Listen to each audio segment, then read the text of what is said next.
47వ డివిజన్లో ప్రజా స్పందన కార్యక్రమాన్ని బాగా చేస్తూ ఉన్నాం. ఈ కార్యక్రమంలో ప్రజలందరూ కూడా పాల్గొని వాళ్ళ అర్జీలు వినతులు జరుగుతున్నాయి. ప్రజా దర్బార్ కార్యక్రమాన్ని విజయవంతం చేస్తున్న నాయకులు, కార్యకర్తలు, సెక్రటరీసు వీళ్ళందరికీ ధన్యవాదాలు తెలియజేసుకుంటూ ముఖ్య అతిథిగా విచ్చేసినటువంటి 7 వార్డుల ఇన్ఛార్జ్ అయినటువంటి మన అడిషనల్ కమిషనర్ వాసుబాబు గారికి ధన్యవాదాలు తెలియజేసుకుంటూ ఇక్కడున్న నాయకులు అందరికీ నమస్కారాలు తెలియజేసుకుంటూ ఈరోజు ఈ కార్యక్రమాన్ని ప్రజాగర్జన కార్యక్రమాన్ని మనం ఇంత విజయవంతంగా కొనసాగించుకుంటూ మనం రాష్ట్రంలోనే ఎక్కడ లేని విధంగా మన గౌరవ మంత్రివర్యులైనటువంటి నారాయణ సార్ గారు నెల్లూరుని రాష్ట్రానికే ఒక ఆదర్శంగా తీసుకెళ్లాలని చెప్పి ఈ ప్రజా అర్జీల దినోత్సవాన్ని బాగా జరపమని చెప్పారు. దీనికి ముఖ్య కారణం ఏంటంటే నెల్లూరులో ఈ నారాయణ సార్ వచ్చినప్పటి నుంచి కూడా దాదాపు ఈ 18 నెలల కాలంలో దాదాపు 15 స్కూళ్ళు డెవలప్ చేయడం, మనకి దాదాపు 47 పార్కులు డెవలప్మెంట్ చేయడం, పిల్లలకి సెలవు వస్తే ఆడుకునే దానికి ఎంతో ఉపయోగకరం ఉండేదానికి ప్రజలందరూ కూడా బాగా పార్కులకి వాటికి పోయి ఎక్కడంటే చదువులు, ఉద్యోగాలు, టెన్షన్లు, మానసిక ఒత్తిళ్ళు ఇవన్నీ ఉండి ప్రజలు మానసికంగా ఇబ్బంది పడుతున్నారు. సెలవు దినం వచ్చినప్పుడు ఎక్కడికి వెళ్ళాలని ఆలోచిస్తున్నప్పుడు ప్రతి వార్డులో ఒక పార్కు, ప్రతి వార్డుకి ఒక స్కూలు,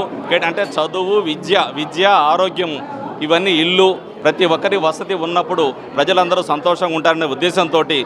ప్రప్రథమంగా సార్ తీసుకున్న నిర్ణయము ఇక్కడ చదువు మీద దృష్టి పెట్టారు. చదువు మీద దాదాపు 15 స్కూల్స్ మనకు నమూనాగా ఇచ్చినటువంటి విఆర్సీ స్కూల్ ఈరోజు 1100 మంది పేద విద్యార్థులు, అత్యంత పేదరికం అనుభవించే పిల్లలకి మాత్రమే అక్కడ సీట్లు ఇచ్చి వాళ్ళకి ఈరోజు ఐఐటి విధానంలో ఒక స్పెషల్ కోర్సును ఏర్పాటు చేసి ఎక్కడో మామూలు కమర్షియల్గా లక్షలు ఖర్చు పెట్టి చదివే వాళ్ళకి మాత్రమే ఆ చదువు అవకాశం ఉంటుంది. అటువంటి చదువుని కటిక పేదరికం అనుభవిస్తున్న పేదల కోసంగా ఆ చదువును ఏర్పాటు చేయడం, వారికి ఒక్కరికే కాదు మన నెల్లూరులో మన 28 డివిజన్లో చాలామంది పేదలు ఉన్నారని చెప్పి 15 స్కూల్స్ని కమర్షియల్గా తయారు చేసి ఆ స్కూల్ మొత్తం కూడా ఒక్కొక్క స్కూల్లో 2000 మంది విద్యార్థులు తయారైతే రాబో కాలంలో పిల్లలందరూ కూడా మంచి విద్యావంతులై సమాజాన్ని బాగా తయారు చేసే విధంగా తయారు చేస్తారు. కాబట్టి ఎందుకంటే ఆయన ఒక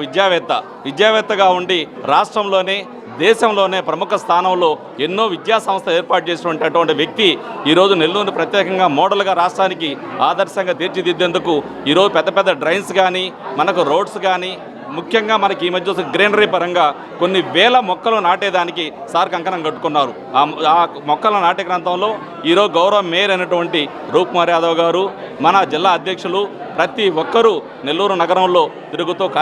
డెవలప్మెంట్ కార్యక్రమాలు ఎన్నో చేస్తూ ఉన్నారు. ఇటువంటి కార్యక్రమాలను చేస్తూ నారాయణ సార్ ప్రజల మధ్యన వారానికి 2 లేక 3 రోజుల పాటు ఉండి ఇక్కడ ముఖ్యంగా మనం గమనించాల్సింది మన క్రిస్మస్ కానీ, సంక్రాంతి కానీ, రంజాన్ కానీ ఇటువంటి కార్యక్రమానికి తన కోసం కష్టపడిన కార్యకర్తలందరినీ కూడా ఇంటికి పిలుచుకొని సన్మానించుకొని కుటుంబ సభ్యుల్లాగా వాళ్ళకి బట్టలు పెట్టడం చేయడం చూస్తూ ఉంటే కార్యకర్తలను ఇంత బాగా చూసుకుంటున్న వ్యక్తి, కార్యకర్తల తర్వాత కార్యకర్తలు బాగుంటే ప్రజలను బాగా చూసుకుంటారని మంచి సందేశాన్ని రాష్ట్రానికి పంపిస్తూ మన గౌరవ ముఖ్యమంత్రి గారి స్థానంలో మన మంత్రివర్యులు మంచి మెరుగైన స్థానంలో ఉన్నందుకు ధన్యవాదాలు తెలియజేసుకుంటూ సెలవు తీసుకుంటున్నాను.